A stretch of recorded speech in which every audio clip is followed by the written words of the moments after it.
అదే అయితే మనకు అది తెలియదు. అయితే ఆ చావుకు ముందు చదువుతున్నదంటే జీవ ఇక్కడ మనం ఊరకు తిరిగితే రాదు. నేను వస్తానంటే నీకు నిత్య జీవం రాదు.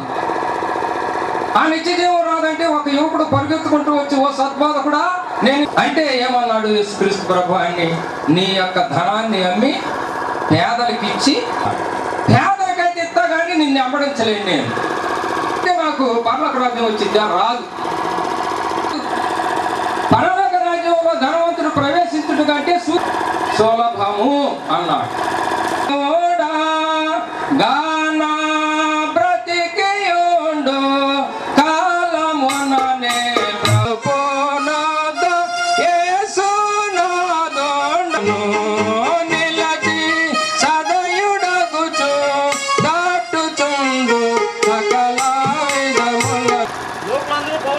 లోకులందరూ పోవలసిన మార్గంలో నేను పోతున్నాను, కాబట్టి నీవు ధైర్యము తెచ్చుకొని నిబ్బరము కలిగి నీ దేవుడైన యెహోవా అప్పగించిన దాన్ని కాపాడి ఆయన మార్గమును అనుసరించిన ఎడల నువ్వు ఏ పని ఈ కుటుంబానికి నేను తెలియజేసేది ఏంటంటే, ఇక్కడ నేను వచ్చి ఈ యొక్క క్రీస్తు సంఘముని దేవుని ఎరగనటువంటి వాళ్ళందరినీ కూడా వాళ్ళు రావటమే మనకు సంతోషం. వాళ్ళు దేవుని వాక్యం ఉంటే సంతోషం, వాళ్ళు దేవుని నమ్ముకోవటమే సంతోషం, వాళ్ళు నిత్య జీవానికి పోవటమే మనకు సంతోషం. ఇటువంటి నేను ఈ యొక్క మరి కనకం గారికి మరి ఆమె నమ్మి బాప్తిసం పొందింది కనుక పరలోక రాజ్యములో ఆయన స్థానంలో ఉంటదని నమ్ముచు మరి అవకాశం ఇచ్చినటువంటి ప్రతి వారికి కూడా మరి వందనాలు చెల్లించుకుంటూ ముగిస్తున్నాను. వారు ధన్యులని రాయమని చెప్పగా నేను వింటిని అని యోహాను రాశాడు. ఎందుకంటే వారు తమ ప్రయాసలు మాని విశ్రాంతి పొందుతూ ఉన్నారు, వారి క్రియలు వారి వెంట పోతూ ఉన్నాయి. ఇప్పుడు ప్రభువునందు మృతులైన మృతులు ధన్యులు అని ఎప్పుడు చెప్పబడిందంటే, యేసుక్రీస్తు ప్రభు మనుష్య కుమారుడుగా ఈ లోకంలో పుట్టి మనలాంటి మంటి దేహంలో ఆయన నివసించి 33.5 సంవత్సరాలు మన కొరకు ఆయన గొర్రె పిల్ల చేసిన దేవుని వద్దకు వెళ్ళిపోతుంది. కాబట్టి యేసు ప్రభు రాకముందు అనేక మంది కూడా భక్తులు కూడా ఎంతగానో బాధపడ్డారు. ఎందుకంటే మరి దేవుడు మనల్ని మట్టితో చేశాడు. ఈ మట్టి బాధలు నా కళ్ళ ముందే నా పిల్లలందరూ చనిపోయారు, నాకున్నవన్నీ పోయినాయి, ఎన్నో శ్రమలు అనుభవిస్తున్నాను, నేనే పాపం చేయలేదు, అయినా కూడా శ్రమ పడుతున్నాను, నాకెందుకు ఈ శరీరాన్ని ఇచ్చావు, ఈ మట్టితో నన్ను చేసావు, మరలా మట్టిలో కలుపుతున్నావు, ఎందుకు ఈ పని అంతా అని ఒక ప్రశ్న అడిగాడు. అలాగే దావీదు కూడా నా గిన్నె నిండి పొర్లుతుందని దేవుని స్తుతించినటువంటి వాడు 37వ కీర్తనలు అన్నాడు, నేను ఓటి కొండలా అయిపోయాను అన్నాడు. భక్తులు అనేక మంది బాధపడ్డారు. అందుకని యేసుక్రీస్తు ప్రభు మనుషులను వారి శరీరాలు మరలా మట్టిలో కలిసిపోకుండా మట్టిలో పాతి పెట్టబడినటువంటి శరీరాలు తిరిగి మహిమ శరీరాలుగా దేవుని వద్దకు వెళ్ళాలని యేసుక్రీస్తు ప్రభు ఈ లోకంలో జన్మించాడు. కాబట్టి యేసు ప్రభు నందు మృతి నొందిన వారు పాతి పెట్టబడిన తర్వాత తిరిగి మరలా మహిమ శరీరాన్ని సంపాదించుకుంటారు. మనం అనుకున్నట్టుగా మట్టి విలువ లేనటువంటిది కాదు. చాలాసార్లు మనం దేవుని ఆశీర్వాదాలు పొందలేకపోవడానికి కారణం ఏంటంటే, మనకు 100 రూపాయలు కావాలి, 10 రూపాయలు ఇచ్చారనుకో ఎవరన్నా, మనం ఏం ఆలోచిస్తాం? 90 రూపాయలు రాలేదని బాధపడతాం. కానీ 10 రూపాయలు ఇచ్చావు తండ్రి నీకు స్తోత్రం అని ఎవరైతే చెప్పగలరో వారి జీవితంలో వెంటనే 1000 రూపాయలు చూస్తారు. యేసు ప్రభు చేసిన పని అదే. అక్కడ 10,000 మంది వరకు జనాలు ఉన్నారు, వారందరికి భోజనం పెట్టాలనుకున్నాడు, ఆయన దగ్గర లేవు. అడిగాడు, ఓ పిల్లవాడు 5 రొట్టెలు 2 చేపలు ఇచ్చాడు, ఇవి ఎంతవరకు సరిపోతాయి అని బాధపడలేదు. ఆయన ఏం చేశాడు? ఎంత వయసు ఇచ్చాడు యేసు ప్రభు.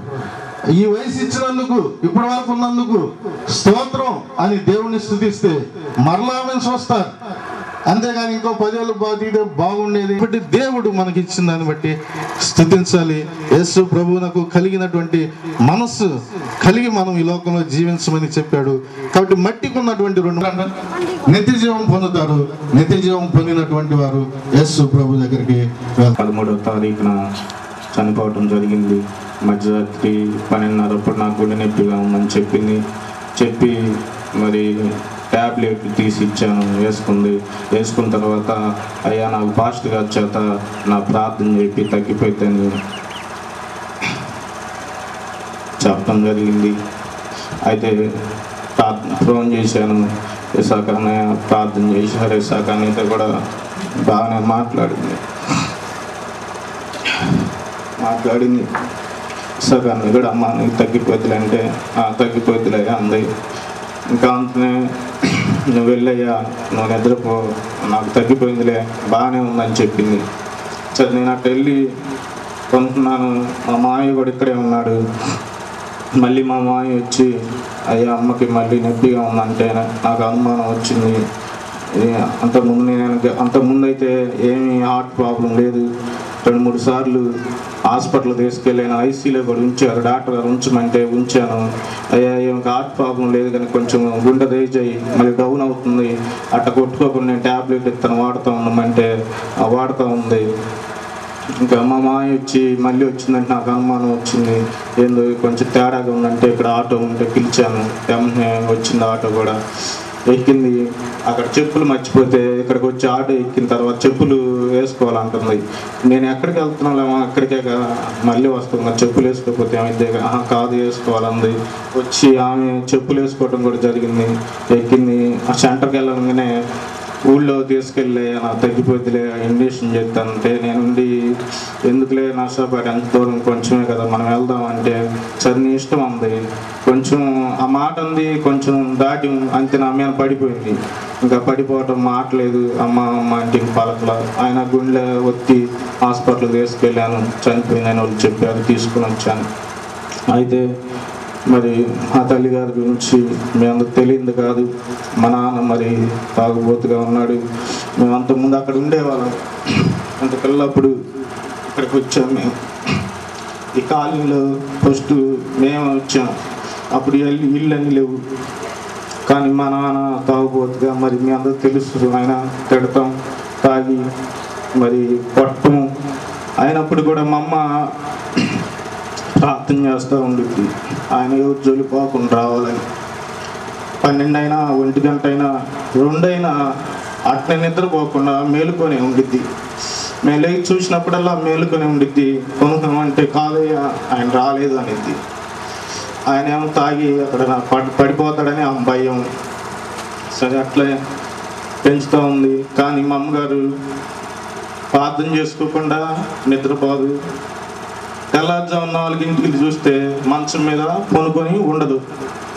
ఎందుకంటే ఆమె సాప్ వేసుకొని గడేసుకొని ప్రార్థన చేస్తూ ఉండిద్ది. తెల్లారుజామున చూస్తే ఆమె మంచం మీద ఉండదు. అలాగే ప్రార్థన చేసుకోకుండా నిద్రపోదు. అట్లా ప్రార్థన వల్ల మమ్మల్ని కూడా రక్షణలోకి నడిపింది. దేవుని నమ్ముకోండి అని చెప్పింది. సంఘంతో సహవాసం కలిగి ఉండాలనిద్ది. నేను ఎప్పుడన్నా ప్రార్థన పోకపోతే ప్రార్థన పోయిచ్చి నువ్వు ఎందుకు రా ఇంటికాడ ఉంది, ఇంటికాడ ఉండి కూడా ప్రార్థన ఎందుకు పోలేదని చెప్పి నన్ను అడుగుతూ ఉండిద్ది. అయితే అందరికంటే నన్ను ఎక్కువగా ప్రేమించింది మా అమ్మగారు. ఎందుకంటే నేను కొంచెం చదువుకొని మరి పని చేయలేడని చెప్పి అంటూ ఉండిద్ది. అయితే దేవుడు ఆమె శరీరంగా వెళ్ళటం ఎంతో దుఃఖకరమైన విషయం. కానీ ఆత్మీయంగా రక్షణ పొందిందని నేను ఎంతో సంతోషిస్తూ ఉన్నాను దాన్ని బట్టి. మరి అలాగే ఎవరికన్నా బాగలేదంటే మటుకి అర్ధరాత్రి అయినా వెళ్ళిపోయి హాస్పిటల్లో పరిచర్య చేసిద్ది. 2 రోజులైనా ఇంటికి రాదు. మరి ఒక్కోసారి ఎవరికైనా ఆపరేషన్ చేయాలంటే ఇక్కడ సొంత మాల్లో మరి డాక్టర్ గారు ఉన్నారు. ఆయన దేవుని నమ్ముకున్న ఆయన ఈ ఊళ్ళో చాలామంది తీసుకొని వెళ్ళి అక్కడ ఆపరేషన్ చేయించింది. కొంతమందికి అయితే మరి ఇక్కడ వచ్చంపాలెంలో ఒక తల్లిదండ్రులు లేదని మా ఇంటికాడే ఉంచింది. అట్ట ఎంతో మందిని ఉంచి పరిచర్య చేసిద్ది. మంచిగా ప్రేమించి ఆమె అలాగే సొంత లాభేచ్ఛ కోసం ఆమె ఆలోచించదు. ఐసీలో ఉన్నప్పుడైతే మరి అప్పుడే అచ్చింపాలెం నుంచి ఒక ఆయన పేషెంట్ వచ్చింది. ఆయన మంచం కాడ బెడ్ మీద ఉండు. ఏమికి బాగలేదు ఏముంది కానీ ఏమో తెలిసింది వచ్చిందని వెళ్తే ఈ బెడ్ మీద నుంచి లేచి ఆయన దగ్గరికి వెళ్ళింది.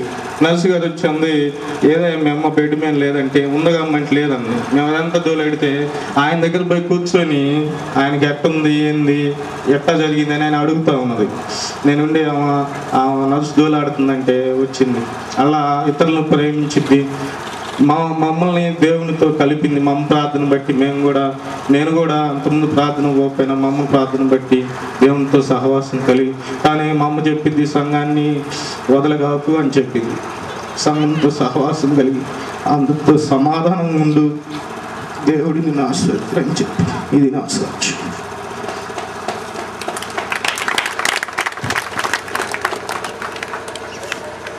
మంచిగా దేవుని కరపత్రాన్ని తీసుకుని వెళ్ళి ఊర్లో జమీందారు గారి దివాణం అందరికీ తెలుసు.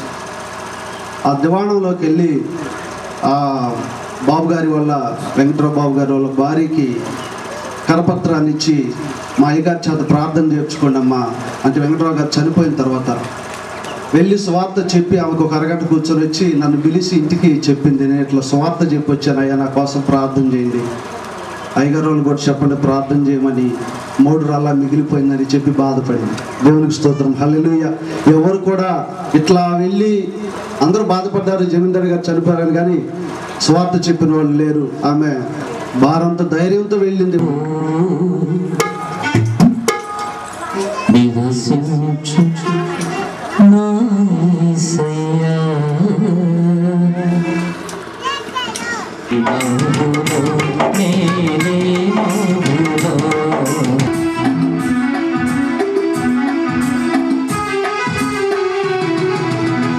ఇహలోక బంధాలు మరచి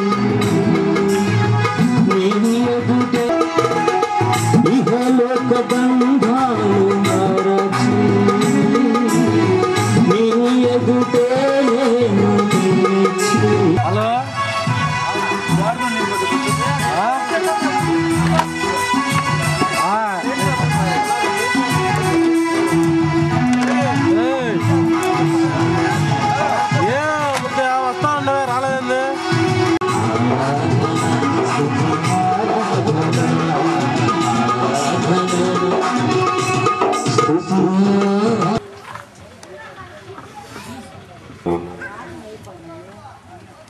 నంబూరి యలమంద గారు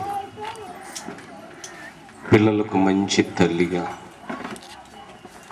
సంఘంలో ఒక మంచి విశ్వాసిగా,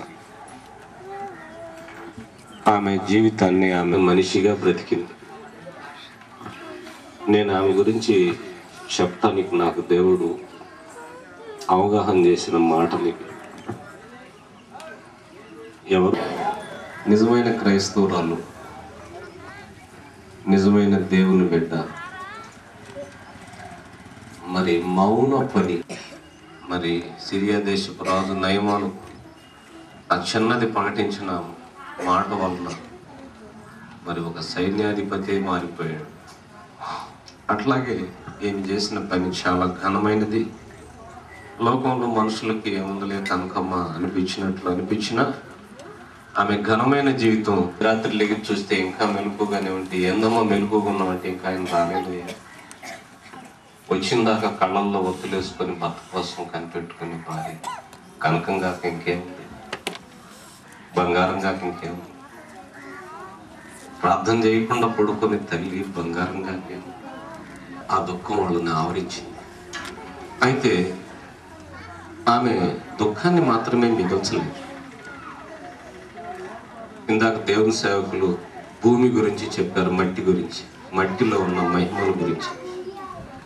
ఆమె కేవలం మట్టి కాదు, మట్టిలో పుట్టిన బంగారం, మాణిక్యం. దేవుని ఈ బంగారం లాగే ఉంటే మనం కూడా ఏదో ఒక రోజు ఈ లోకంలో చనిపోతాం. మనకు కూడా ఇట్లాగే గంటలు వేస్తారు, ఒక రోజున మనకు కూడా ఇట్లాగే జనం కొడతారు. ఇట్లాగే మిగతా వాళ్ళు కూడా చెప్పాలి, అటువంటి జీవితాన్ని మీరు భూమి మీద జీవించండి. కనుక చీకటిలో మన వెలుగును ప్రకాశింప చేయమని యేసయ్య చెప్పినట్లు మంచి జీవితం, ఇటు పక్క మాట్లాడబాకండి, మంచి జీవితం జీవించి మంచి